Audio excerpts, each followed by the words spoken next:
नमस्कार कोकणकर, तुम्हा सगळ्यांना माहीतच आहे मी गुहागरमधल्या अडूर गावाला आली आहे आणि या अडूर गावामधले काही देवस्थान मला भेट द्यायचे होते म्हणून मी सगळ्या देवस्थानांना भेट दिले। तर ही अडूर गावची सुंकाई देवी मंदिर आहे। सुंकाई देवीचं मंदिर तुम्ही माझ्या मागच्या व्हिडिओमध्ये पाहिलंच। आजच्या व्हिडिओमध्ये तुम्हाला मी दाखवणार आहे अडूर गावातली विठलाई देवी जी आहे तेलीवाडीमध्ये। सो चला आजचा व्हिडिओ नक्की तुम्ही पुढेपर्यंत पहा। नमस्कार, मी कोकण कन्या सुचिता स्वागत करते तुमचं पुन्हा एकदा माझ्या नवीन अशा व्हिडिओमध्ये। आज मी तुम्हाला दाखवणार आहे गुहागरमधील अडूर गावातील विठलाई देवीचं मंदिर जे आहे अडूर गावामध्ये अडूर सानेवर उतरल्यानंतर तुम्हाला तेली आळीमध्ये यायचं आणि तेली आळीमधून सरळ वरती जो रोड गेलेला आहे तो विठलाई देवी मंदिराच्या इथे रोड गेलेला आहे। विठलाई देवी इथली सुप्रसिद्ध अशी देवी आहे। सो मी तुम्हाला आजच्या ब्लॉगमध्ये इथली विठलाई देवी दाखवणार आहे। चला तर मग आपण देवीचं दर्शन घेऊया।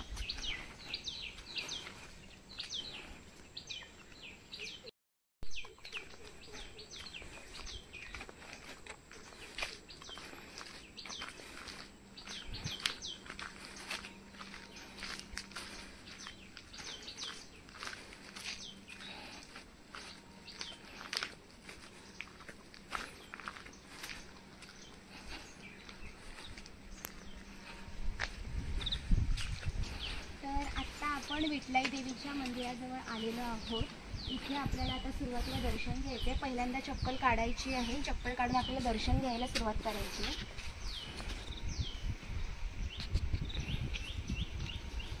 आणि हे बाहेरून दिसतं आपल्याला विठलाई देवी।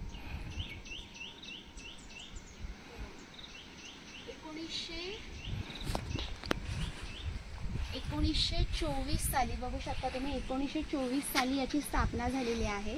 आणि श्री सुंकाई देवी प्रसन्न आणि गजानन प्रसन्न अशी ही देवी आहे इथे विठलाई देवी मंदिर अडूर। स्वतः आपण तिथे दर्शनासाठी चाललो आहोत।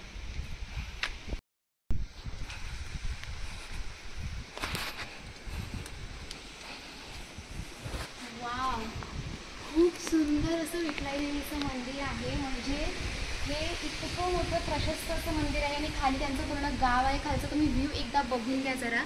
खाली पूर्ण डोंगरामध्ये त्यांचं गाव आहे आणि ही अशी वरती अशी पूर्ण डोंगराच्या वरती अशी ही देवी आहे। खूपच जास्त छान आहे। आणि विठलाई देवीचं जे पण आहेत ना जे भक्तजन ते सगळं इथे त्यांनी दाखवलेलं आहे। म्हणजे काय काय आहे, संत तुकाराम महाराज, संत जनगाडे महाराज, गोरोबा कुंभार, नरहरी सोनार महाराज हे सगळे तुम्हाला इथे दाखवलेले आहेत। आणि सर्व भक्तांचे पहिलं तर स्वागत। आता आपण विठलाई देवीचं दर्शन करून घेणार आहोत।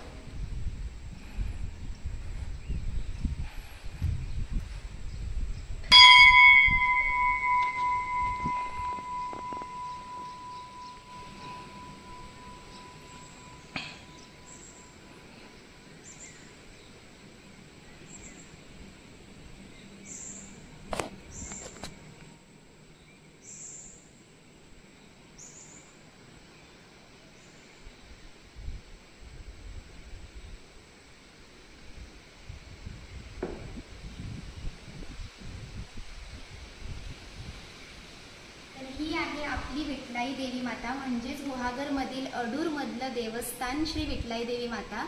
खूप छान अशी देवी आहे। खूप शांतता आहे। आजूबाजूला तुम्ही बघताय पूर्ण शांत असं गाव आहे। आणि बघू शकता तुम्ही, मला वातावरण इथलं इतकं आवडलंय ना की शांतता आहे हे सगळ्यात मेन आहे। बघू शकता तुम्ही, खूप भारी वाटते कारण का सगळीकडे पूर्ण चारी बाजूने जंगल आहे आणि हे जंगलाच्या पूर्ण वरती अशी ही देवी आहे। आणि मला इथे आल्यामुळे या देवीचं देखील दर्शन करायला मिळालं। मला तर खूप जास्त भारी वाटतंय बिकॉज असं कोकणातील कोकणात तुम्हाला माहिती आहे का, प्रत्येक ठिकाणी अशी एक ना एक देवी असते, म्हणजे देवस्थान असते। जसं की आपली गावदेवी माता असते, तसंच आपल्या प्रत्येक वाडीमध्ये एक देवी असते। तशाच प्रकारे इथे देखील ही देवी आहे आणि तिचं दर्शन मला या निमित्ताने करायला मिळालं आणि गुहागर पाहायला मिळालं, स्पेशली अडूर पाहायला मिळालं, स्पेशली विठलाई देवीचं मंदिरचं दर्शन करायला मिळालं। मी खूप ब्लेस आहे। सो आजचा हा व्हिडिओ तुम्हाला कसा वाटला मला आवर्जून कळवा। व्हिडिओ आवडला तर नक्कीच लाईक करा आणि विठलाई देवीचं दर्शन तुम्ही माझ्या व्हिडिओ मार्फत घ्या। कोकणकर लवकरच आपण भेटणार आहोत पुढच्या ब्लॉगमध्ये। तोपर्यंत धन्यवाद, बाय बाय।